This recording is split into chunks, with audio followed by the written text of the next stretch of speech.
ഈ 83 പേര് പങ്കെടുത്തതിൽ 3 പേരൊഴികെ ബാക്കി എല്ലാവരും മുഖമുഖം തന്നെ ഈ നിയമസഭാ തെരഞ്ഞെടുപ്പിൽ എലത്തൂരിലെ സ്ഥാനാർത്ഥി ആവണം എന്ന് ഒരേ ശബ്ദത്തിൽ പറഞ്ഞവരാണ്.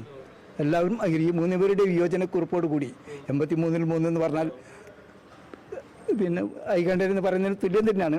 പക്ഷേ 3 പേരുടെ വിയോജനക്കുറിപ്പ് ഉണ്ടായിരുന്നു. കഴിഞ്ഞ തെരഞ്ഞെടുപ്പിൽ മത്സരിക്കുന്ന സമയത്ത് ശ്രീ A.K. ശശീന്ദ്രൻ തനിക്കൊരു മാന്യമായിട്ടുള്ളൊരു ഇറങ്ങിപ്പോക്ക് വേണം, അതുകൊണ്ട് ഈ വർഷം ഈ ടേം കൂടി എന്നുള്ളൊരു ആവശ്യം അദ്ദേഹം മുന്നോട്ട് വെച്ചിരുന്നു എന്ന് കേട്ടിട്ടുണ്ട്. അത് അദ്ദേഹം പാർട്ടിയുടെ സംസ്ഥാന നിർവാഹക സമിതി യോഗത്തിൽ പരസ്യമായിട്ട് ഇന്ന് അദ്ദേഹം പറഞ്ഞതാണ്. ആ യോഗത്തിൽ പങ്കെടുത്ത എല്ലാവരും കേൾക്കുകയാണ്. അന്ന് സംസ്ഥാന പ്രസിഡന്റ് പി സി ചാക്കോ ആയിരുന്നു. ഞാൻ ആ യോഗത്തിൽ പങ്കെടുത്ത ഒരാളാണ്, എക്സിക്യൂട്ടീവ് മെമ്പർ നൽകി.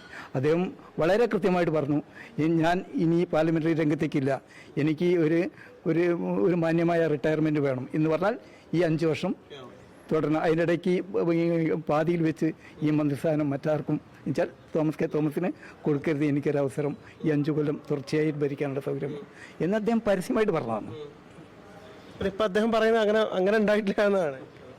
അത് ഇത്രയും ആളുകളെ പിന്നെ സാക്ഷി നിർത്തിക്കൊണ്ട് അദ്ദേഹം പറഞ്ഞത്, അദ്ദേഹം ഒരാളെ എന്ത് പറഞ്ഞാലും ശരി അത് കാണുകയും കേൾക്കുകയും ചെയ്ത അതിലെ മഹാഭൂരിപക്ഷം ആയിട്ട് അതിൽ പങ്കെടുത്ത ആളുകളൊക്കെ ഉണ്ടാവില്ലേ, അവരുടെയൊക്കെ മറിച്ചൊരു തീരുമാന ഇക്കാര്യത്തിൽ ഉണ്ടാവില്ല എന്ന് വിചാരിക്കല്ലേ? അതിപ്പം വിചാരിക്കാം. കാരണം കോഴിക്കോട് ജില്ലയെ സംബന്ധിച്ച് എലത്തൂരാണല്ലോ പാർട്ടിയുടെ പ്രസ്റ്റീജ് സീറ്റ്. ആ സീറ്റിൽ ആര് സ്ഥാനാർത്ഥിയാവണം എന്നുള്ളത് തീരുമാനിക്കേണ്ട ജില്ലാ കമ്മിറ്റിയാണ്.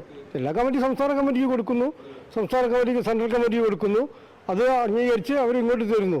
ഇതാണ് ഇതിൻ്റെ പ്രൊസീജിയർ. അപ്പം അതുപ്രകാരം ജില്ലാ കമ്മിറ്റി എടുത്ത തീരുമാനം സംസ്ഥാന കമ്മിറ്റിയും അഖിലേന്ത്യാ കമ്മിറ്റിയും അംഗീകരിക്കുമെന്നുള്ളത് തന്നെയാണ് ഞങ്ങളുടെ വിശ്വാസം.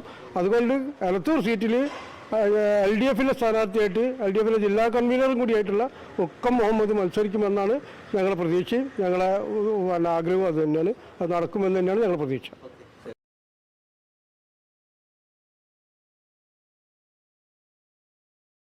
ലോകത്തെവിടെയായാലും ഏത് സമയത്തും 24 വാർത്തകളും ഓഗ്മെന്റഡ് റിയാലിറ്റി പാക്കേജുകളും എക്സ്പ്ലെയിനറുകളും വിശദമായി കാണാൻ ഞങ്ങളുടെ യൂട്യൂബ് ചാനൽ നിങ്ങൾക്ക് സബ്സ്ക്രൈബ് ചെയ്യാം.